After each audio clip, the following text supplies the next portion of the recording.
Those who are not busy with the remembrance of Allah, they're going to be busy with slander.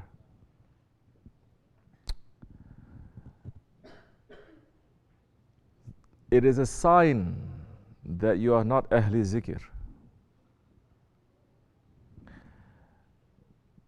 When all that you are busy with, all that you're making zikr of, is the gossip of people. Because it is impossible for someone who's constantly to remember Allah that he's going to be even close to gossip or slander. If he sees something, he's going to take it as a lesson to himself. We have nothing to do with gossip, but of course, we are so popular, we are so famous, astaghfirullah, that we run up to the top of a mountain to be away from everything, to be away from everyone. But still, people are looking to us, finding us, and being busy with us.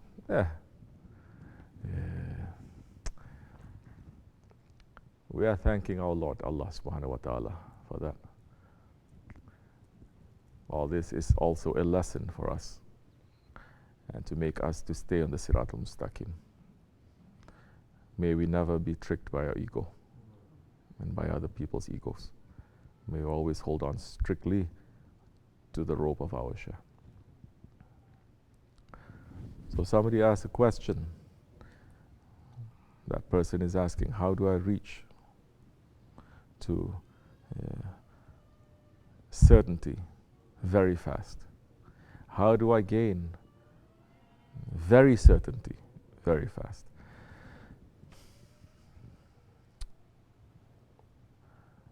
Bismillah ar-Rahman ar-Rahim. Certainty in Islam, especially in Tasawwuf, means yaqeen. Yaqeen has a very specific meaning to it. It is not the English word certainty. Yaqeen, when it is used in this kind of context, it is meaning experience, it is meaning shahadat, when you witness. It is meaning ma'rifat, it is meaning hakikat. It is meaning all of that and above. Now, if someone were to ask me, how do I gain certainty? How do I gain very certainty very fast? The first question that I have to say is, what do you want to be certain of?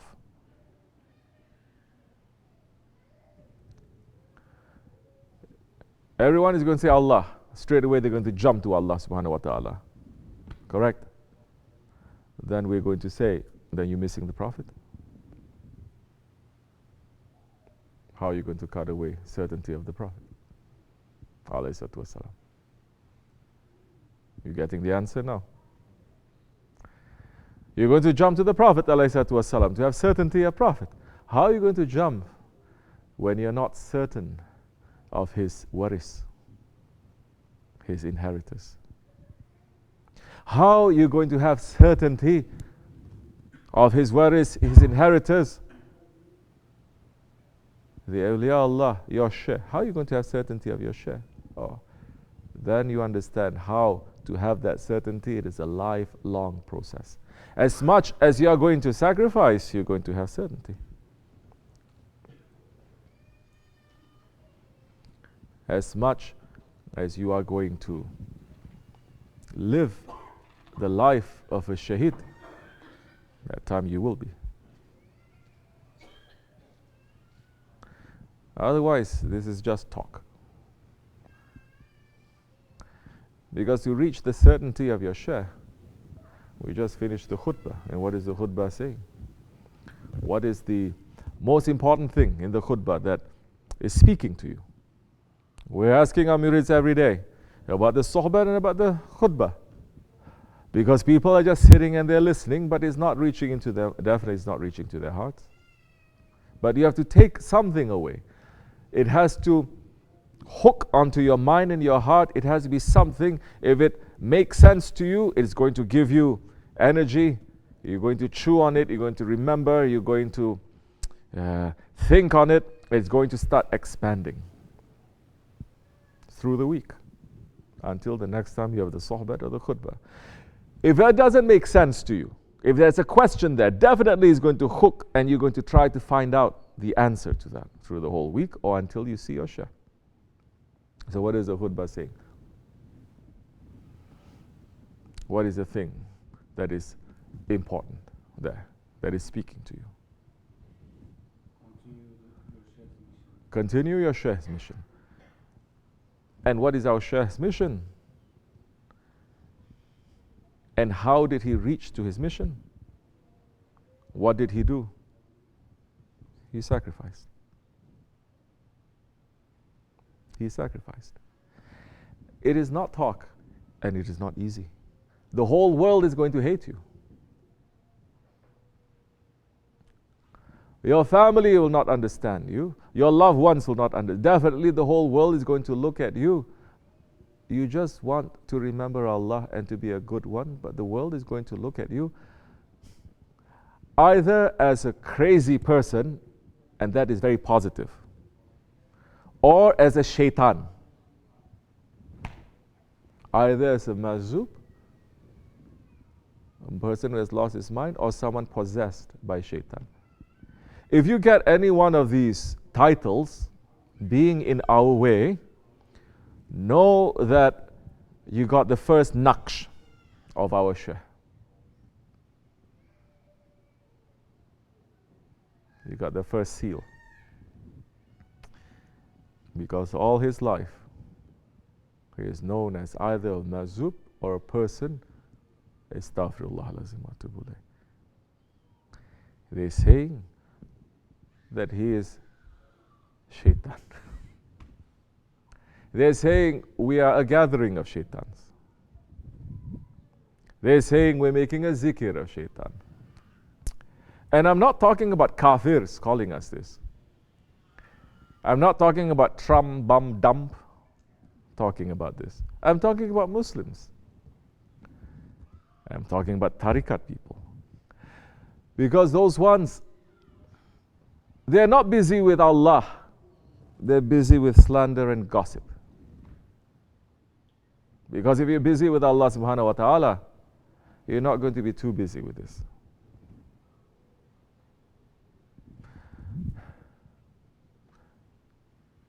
We're keeping to ourselves. But we're reaching out to people who are responding. It's so easy for us to cut off all ties also and to say we're just being by ourselves. No. Our work, Shaykh and his work is saying to reach out. Shaykh Maulana says to gather. So we are going. It doesn't matter if one person or 1,000 people, they are going to respond to us. We will still go. We will still call. Because now our work is just to call. Oh, just like Holy Prophet ﷺ. How many years in Mecca? 23 years in Mecca? 13 years in Mecca, 13 years he's calling and calling and calling and calling. How many people came? Only a handful, correct? 13 years. Did he stop? They were slandering him. They were calling him all sorts of names. Oh, they also called him Mazub.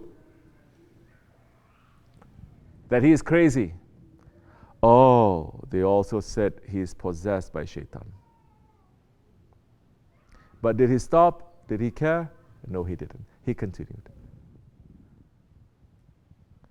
He was tortured. He was oppressed. His whole community.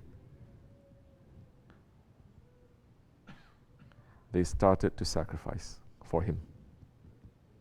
When they sacrificed for him, when they mean what they say, when they say, may my parents be sacrificed for you, may my children be sacrificed for you, when they sacrifice their ego and they're in complete submission and obedience to him, alayhi salatu wassalam, then they had yaqeen. Then they had certainty. With that certainty, they're always moving up and up and up and up.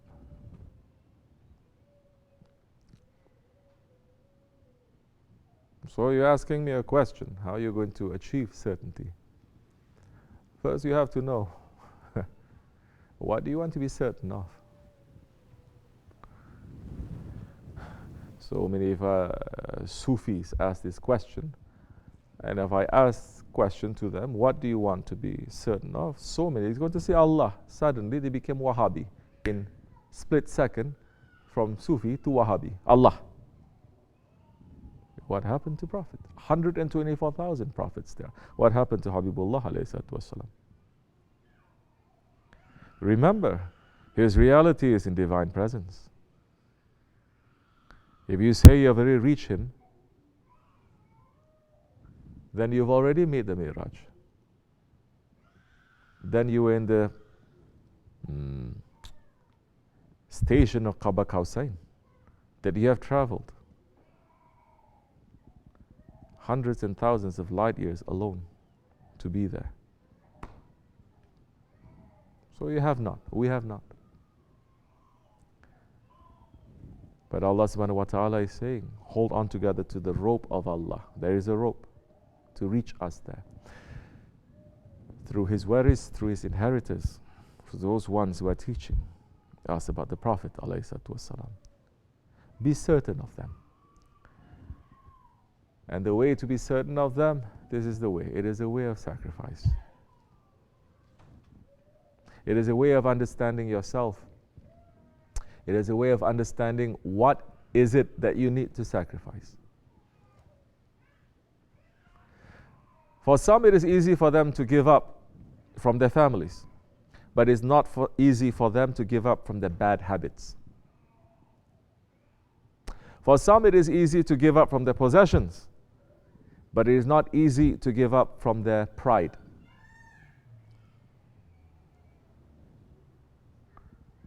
So, if you understand, if we understand ourselves, if we are here saying that to know Allah you have to know yourselves, and we are understanding ourselves, then we have to know what is it in ourselves that is stopping us from having certainty to our Shaykh, fixing it every day, fixing it every time. As fast as you are fixing it, that much fast you are going to be in certainty.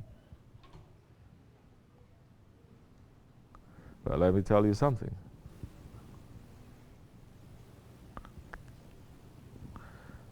Are we even certain of our ego? Have we witnessed our ego? Have we witnessed the shaitan that is holding our ego, guiding our ego? Have we witnessed, and are we certain of this dunya? Are we certain of our desires? Have we reached yakin to our desires? If we haven't, then we have some ways to go. If we understand that we have millions of desires, and this is one desire that we have that is above everything else, that is most difficult to break, but you're trying every day, every week, every month, every year, trying, praying, doing other things, trying to break it, then you are on the way. What is it about this dunya that is pulling you? You must be certain. If you say there is nothing in this dunya that is pulling me, then you're still not certain, you still are in it.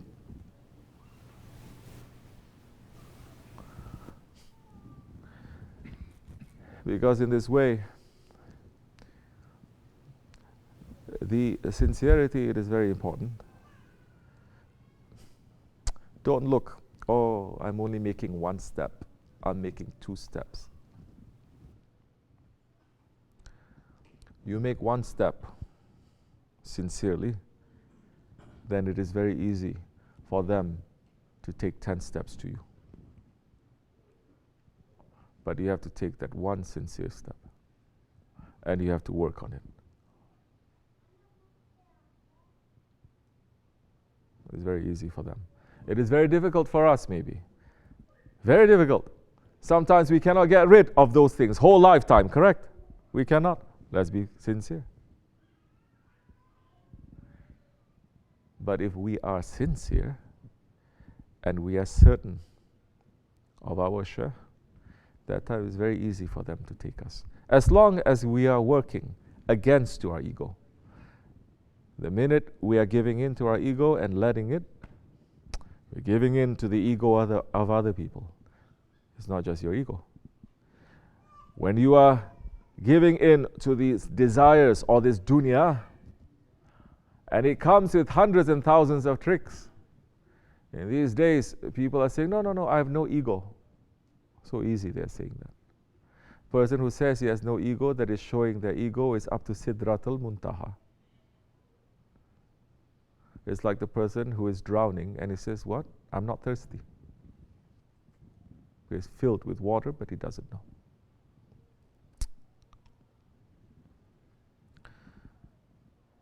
If we're working towards it and we're holding on to our Shaykh, that time what is necessary, he is going to give. Because his certainty must reach us to something also. The certainty of the Holy Prophet ﷺ, all the Sahabi Kiram, it is not just for them to go to Jannah, no? Was it? Did all 124,000 Sahabi Kiram, the companions, were they only there in obedience to Allah and His Prophet, only for their own personal gain, personal benefit, personal spirituality, personal yakin? Were they doing that? What were they doing? Learning to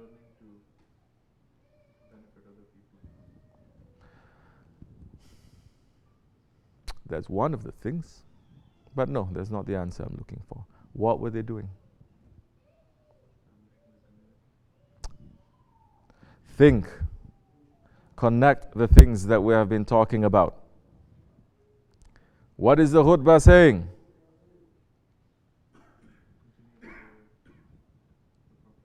It is not just the way, it is the mission. Every Sahaba Kiram, when they had certainty, they didn't just want certainty and they sit back to be in the highest Jannah. No. The way that billions of Muslims they are. The religion is only for them to go to highest Jannah. But they're not understanding what is the mission of the Prophet. Do you understand? When you have that certainty, the Sahaba Kiram, when they had that certainty, they continued the mission of the Prophet. They served him. It is the mission of the Prophet. It's no longer even about them. How can it be? How can it be that they sacrifice everything, then when they get faith and iman and taqwa, they sit back and they're just becoming selfish by themselves? No. The two doesn't mix. It cannot mix together. So that time when they are in certainty and they're continuing the mission of their Prophet, the way that with certainty we're going to continue the mission of our Shaykh. Because that is then the purpose of our life. Because Holy Prophet ﷺ, never he's asking Allah subhanahu wa ta'ala to raise him to higher stations or go to the highest Jannah. He's always asking Allah subhanahu wa ta'ala to save his ummah.